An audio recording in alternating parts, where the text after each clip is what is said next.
Yo, listen, you ever needed a photographer, a videographer? You just need somebody with a camera that knows what they're doing. WeWantMoore.com.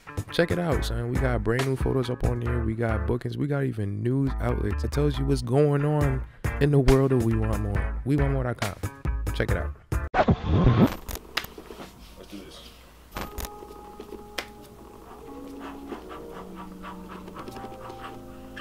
Alright guys, what's going on? It's your boy WeWantMoore, aka We Want More for those that got me on the gram, the snap, and the Twitter. Today guys, don't mind the music, by the way. And also, don't mind my hair. Listen, at this point, I'm tired of hiding it. Obviously, we all know we in quarantine, the barbershops is closed, so Afro Mars in the building. Afro Mars in the building. Today guys, I'm doing a video that I've seen on Instagram multiple times. Everybody's like posting up this whole, he's sitting there like bumping music, and then like they have albums on the floor of like all the albums that you thought was like hot or like you're not skipping at all. So I decided to like kind of mix it up and do my top 10 no skip albums. Now granted, this is my opinion. This is not, you know, like the general old top 10 albums that you should never skip. And also this is not going to be in order. This is basically just like of what I thought like automatically when I thought of this list. So if you like the list, make sure to leave a like. If you don't like the list, you can leave a like as well because you like me. But you guys can also comment down below what's your top 10 albums, or what's your #1 album that you don't skip, or you can even DM me, you can write me on social media, whatever the case may be. Just, you know, let me know what's your top 10 no album skips of all time. Alright, now we got some old and some new in here.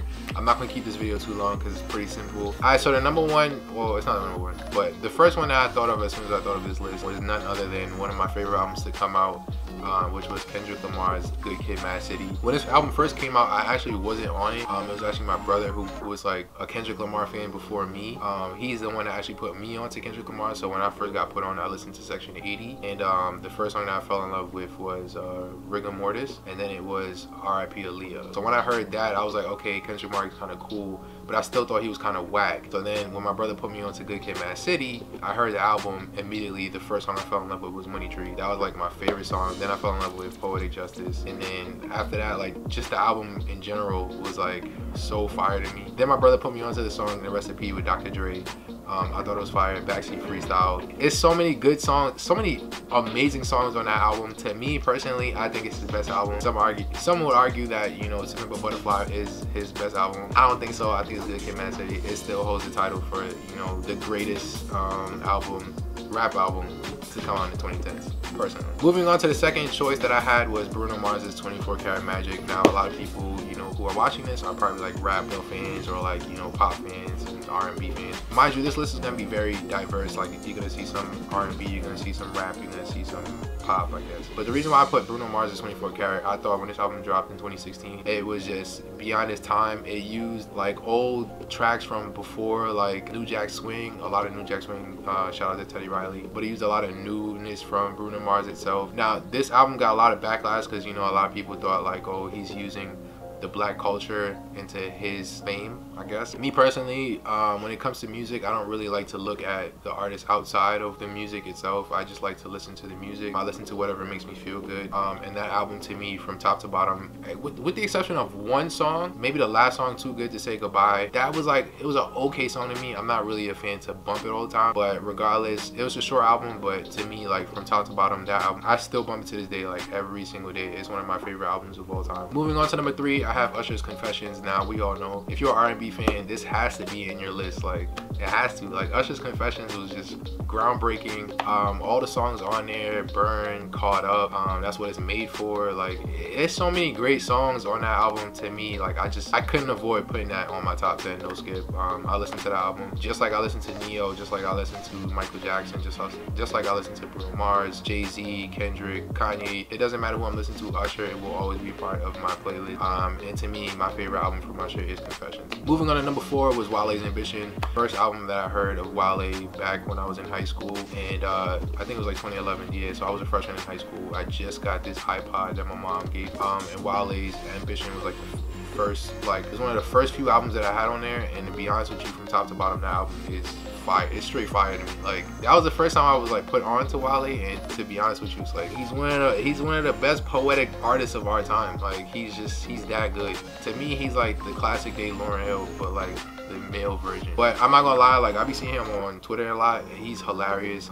So Wale, if you was to ever see this, bro, Ambition to me is my favorite Wale album. The album About Nothing, I think is like my second, but Wale's Ambition had to be on there, no skips. Number 5, I got Jay-Z's The Black Album. Now, if you know me, if you listen to the podcast with my guy Loco, if you've watched me on the Need to Know before, wherever you see me multiple times, you will always know that Jay-Z's The Black Album to me is Jay-Z's best work. A lot of people's gonna say The Blueprint, a lot of people's gonna say The Reasonable Doubt, but to me personally, I think The Black Album is just straight up like it's a banger.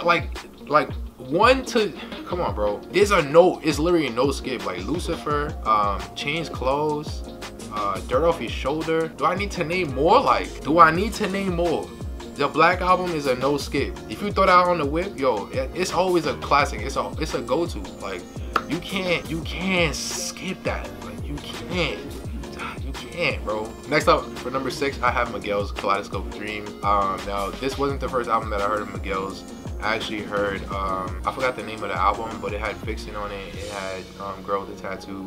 That album to me was like okay. I wasn't that much of a fan of Miguel at that point, but once I heard Kaleidoscope Dream, to me that album kind of blew him up. I mean, I'm pretty sure everybody heard like This Love Is a Good Thing. I think it's called Good Thing. Yeah, that's the kind of song that blew him up in Vixen. But to me, Kaleidoscope Dream was just, the album was so good. Like, it's so good. Like, Adorn itself is that good, but like Kaleidoscope Dream is just, it's one of those albums that you put on, like you have a bottle of wine, you with your girl, like you just want to vibe. And to be honest with you, like, that album is such a vibe. I kind of don't like using that word, but regardless, to me, Miguel, it always has like great energy, and that album to me is just one of the best R&B albums that I've ever heard personally. Next up, for number 7, I have Lucky Days Painted.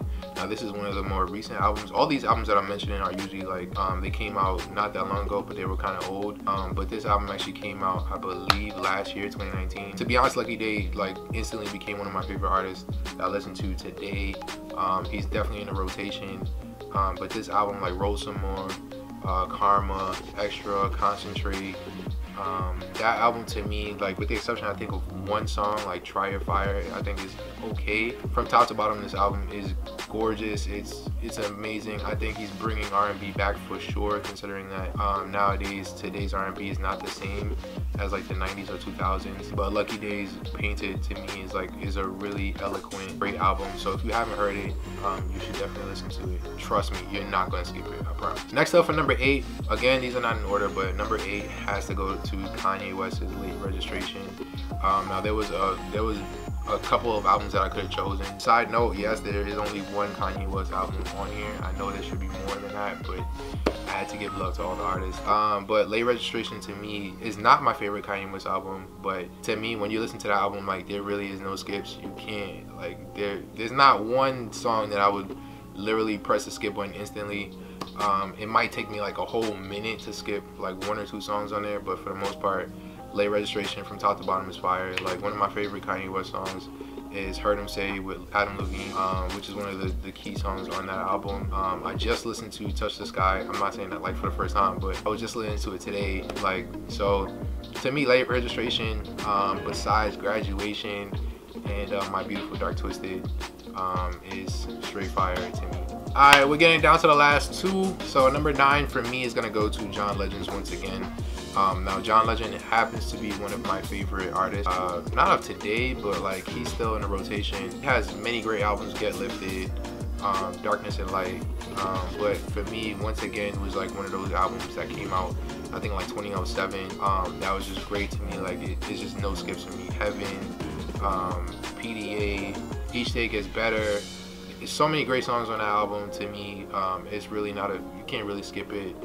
Personally, that's just my opinion though. The last album that I had on here would be Michael Jackson's Off the Wall.